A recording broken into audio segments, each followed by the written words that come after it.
आदि में वचन था और वचन परमेश्वर के साथ था और वचन परमेश्वर था।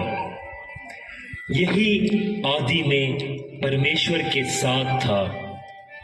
सब कुछ उसी के द्वारा उत्पन्न हुआ और जो कुछ उत्पन्न हुआ है उसमें से कोई भी वस्तु उसके बिना उत्पन्न न हुई।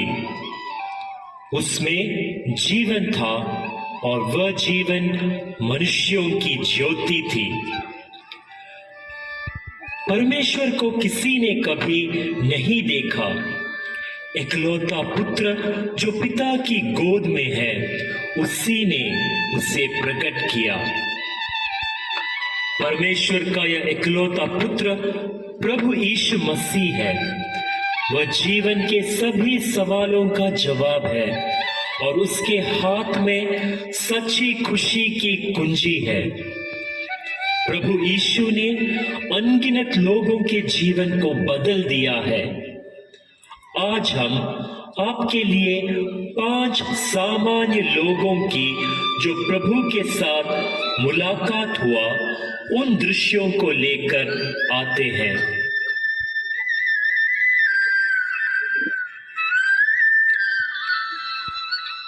एक दिन प्रभु यीशु और उनके शिष्य एक नगर के बाहर से गुजर रहे थे, जहां के लोगों को यहूदी नीची जाति के मानते थे। यीशु थका हुआ एक कुएं के पास बैठा और उसके चेले भोजन मोल लेने के लिए नगर में गए। उसी समय एक सामरी स्त्री कुएं पर पानी भरने के लिए नगर से निकली।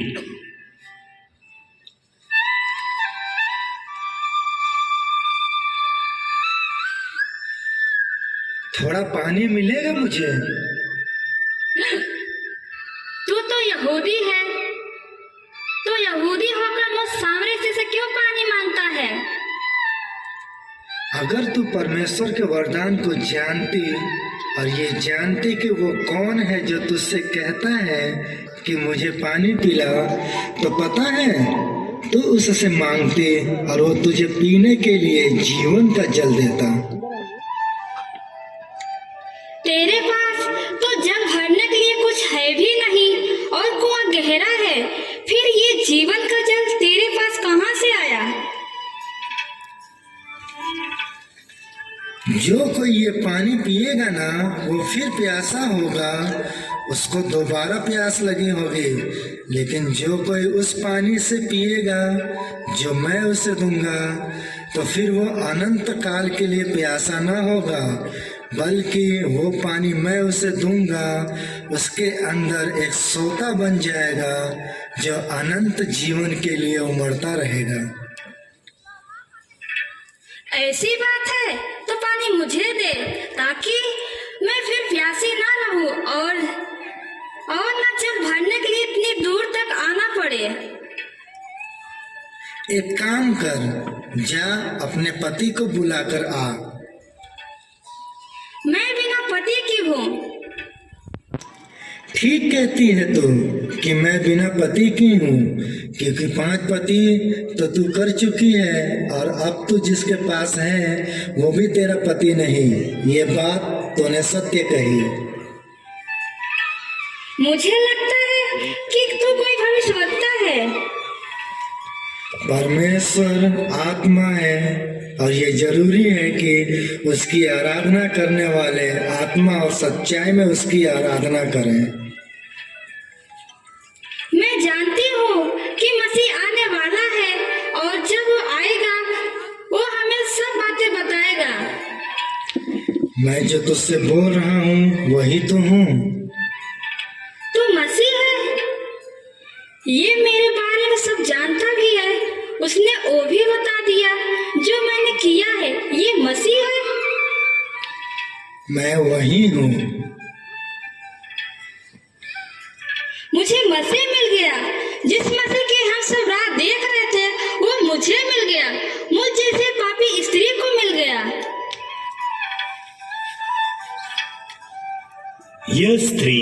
जो कुएं पर खाली हाथ आई थी, इस जीवनदायी जल से भरकर और तृप्त होकर चली गई। आज भी केवल हमारा प्रभु यीशु ही है जो हमारी आत्मिक इच्छा को पूरा कर सकता है और हमें संपूर्ण बना सकता है।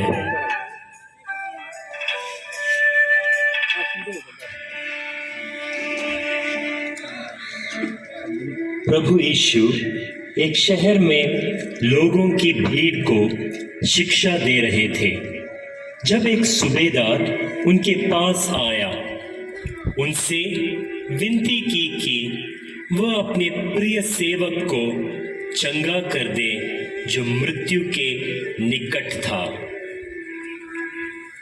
हे प्रभु, मेरा दास लकवे से मरा जा रहा है प्रभु।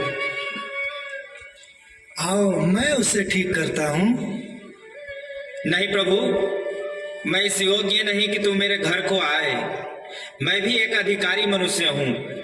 जब मैं एक व्यक्ति से कहता हूँ कि तू जा, तो वो जाता है। दूसरे से कहता हूँ कि आ, तो आता है प्रभु। हे प्रभु, तू बस यहाँ से आज्ञा दे तो मेरा दास चंगा हो जाएगा प्रभु। विश्वास, देखो विश्वास, ऐसा विश्वास तो मैंने इजराइल में भी नहीं देखा। जैसा तूने विश्वास किया है, जा तेरे साथ वैसा ही होगा। धन्यवाद, धन्यवाद, धन्यवाद प्रभु।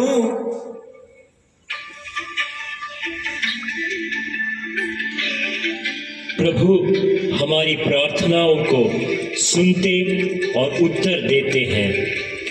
सूबेदार के सामने एक समस्या थी और वह पूरे विश्वास के साथ प्रभु यीशु के पास गया।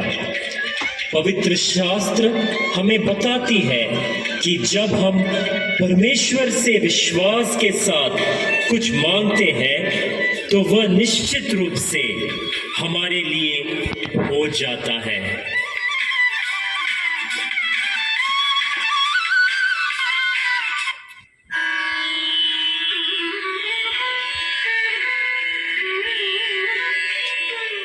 एक दूसरे शहर में जब प्रभु यीशु उपदेश दे रहे थे, उन्हें सुनने के लिए एक बड़ी भीड़ इकट्ठी हो गई।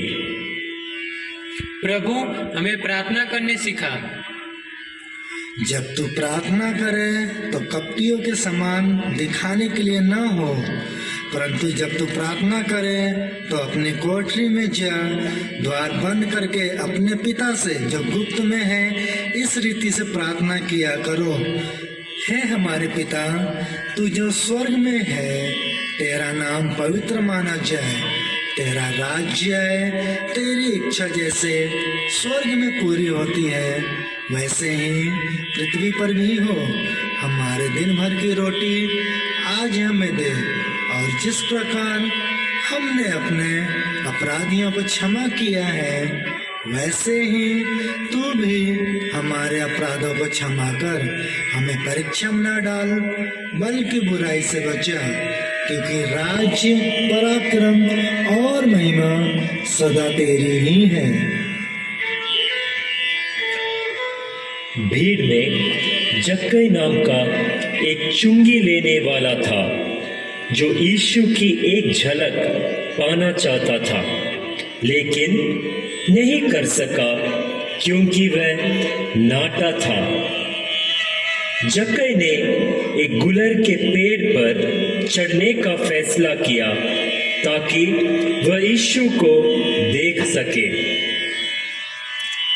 जक्कई हो ना तुम? प्रभु मैं? हाँ तुम। प्रभु मैं? हाँ, यहाँ आओ, नीचे आओ, मेरे पास आओ। आज मैं तुम्हारे घर रहूंगा। प्रभु मेरे घर पे? प्रभु? हाँ।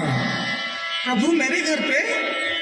अरे ये देखो, एक पापी मनुष्य यहाँ जा उतरा है। हाँ हाँ हाँ, मैं पापी हूँ। हाँ, मैंने पाप किया है। हाँ प्रभु, मैं पापी हूँ। प्रभु, मैं अपने आधी संपत्ति कंगालों को देता हूँ। जो कुछ अन्याय से लिया हूँ मैं 4 गुना सौंप देता हूँ। प्रभु, चलिए प्रभु। आज इस घर में उद्धार आया है। पता है क्यों? क्योंकि ये भी तो अब्राहम का ही तो एक पुत्र है। और मनुष्य का पुत्र क्यों आया यहाँ पर? मनुष्य का पुत्र धरती पर क्यों आया? ताकि वो ऐसे ही खोए हुए को ढूंढे और उनका उद्धार कर सके।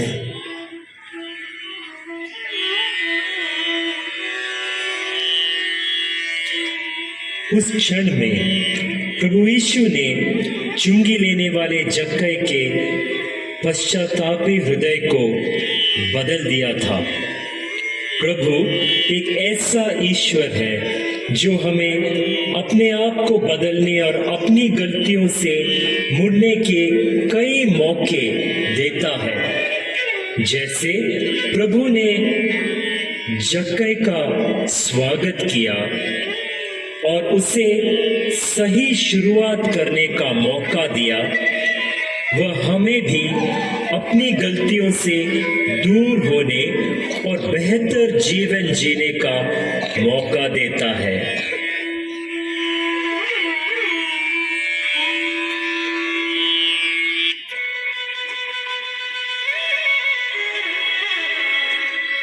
एक दिन यीशु मंदिर में आया और सब लोग उसके पास आए और वह बैठकर उन्हें उपदेश देने लगा।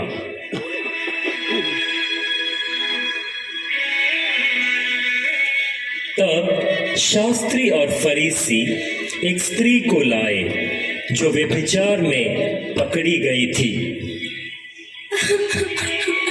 छोड़ो मुझे, छोड़ो। हे गुरु, यह स्त्री व्यभिचार करते हुए पकड़ी गई है। व्यवस्था में मूसा ने हमें यह आज्ञा दी है कि ऐसी स्त्रियों को पथराव करे। सो तू इस स्त्री के विषय में क्या कहता है? उन्होंने उसको परखने के लिए यह बात कही ताकि उस पर दोष लगाने के लिए कोई बात पाए। परंतु यीशु झुककर उंगली से भूमि पर लिखने लगा। जब वे उससे पूछते रहे तो उसने सीधे होकर उनसे कहा, तुम में जो निष्पाप हो वही पहले उसको पत्थर मारे।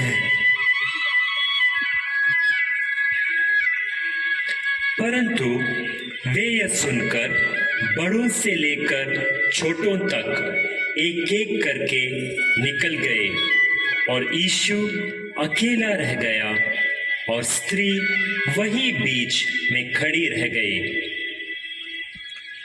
यीशु ने सीधे होकर उससे कहा, हे नारी, वे कहाँ गए हैं? क्या किसी ने तुझ पर दंड की आज्ञा न दी? हे प्रभु, किसी ने भी नहीं। उसने कहा, मैं भी तुझ पर दंड की आज्ञा नहीं देता। जा, फिर पाप न करना। परमेश्वर का वचन हमसे वादा करता है कि यदि हम अपने पापों को स्वीकार करते हैं और पश्चाताप करते हैं तो यीशु विश्वास योग्यता और न्याय से हमारे पापों का क्षमा करता है। यह वचन उस समय भी सत्य था और आज भी सत्य है।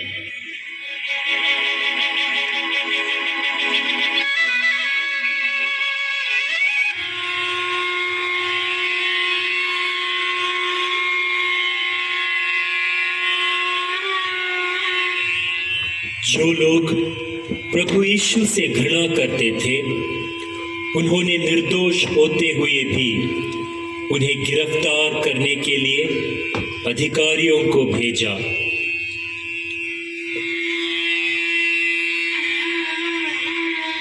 उन्होंने उसे कोड़े लगवाए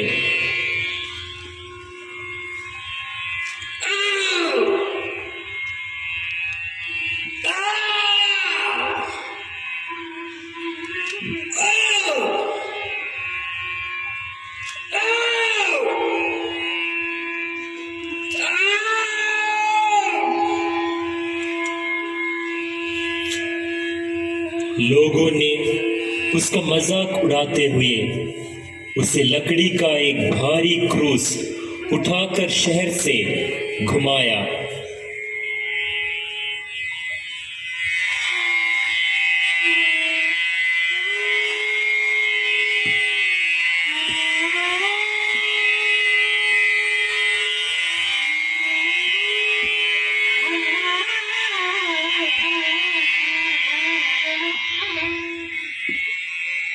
और फिर उन्होंने उसे शहर के बाहर दो अपराधियों के बीच सूली पर चढ़ा दिया।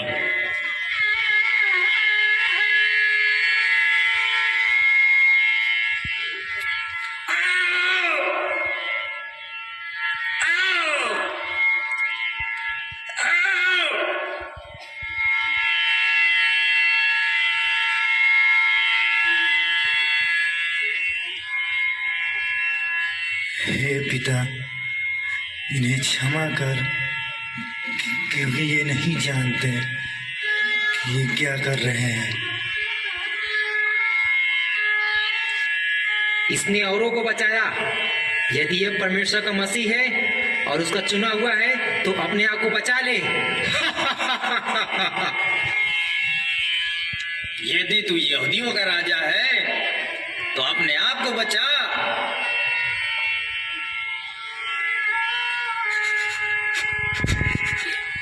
क्या तू मसीह है? तो फिर अपने आप को और हमें बचा। क्या तुम परमेश्वर से भी नहीं डरता?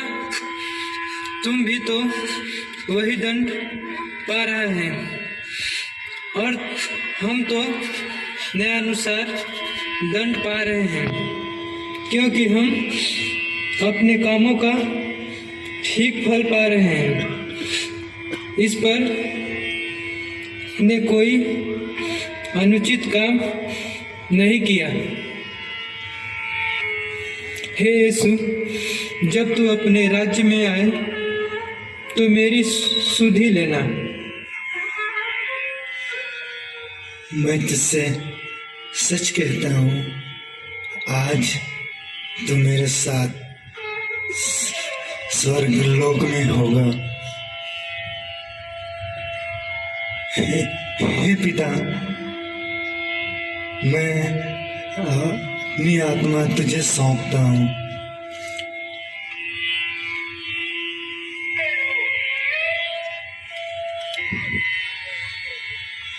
प्रभु यीशु के शरीर को क्रूस से उतारकर एक कब्र में गाड़ दिया गया। लेकिन यह कहानी का अंत नहीं था। प्रभु यीशु तीसरे दिन जी उठा, हमें यह आशा देते हुए कि हम जो उन पर विश्वास करते हैं मरे हुओं में से जी उठेंगे और हमेशा के लिए उनके साथ रहेंगे। केवल यीशु ही अनंत जीवन का मार्ग है। उनके पास आए, उद्धार और शांति पाए, अपनी प्रार्थनाओं का उत्तर पाए। मार्ग, सत्य और जीवन वही है। राजाओं का राजा, प्रभुओं का प्रभु और स्वर्ग का द्वार वही है।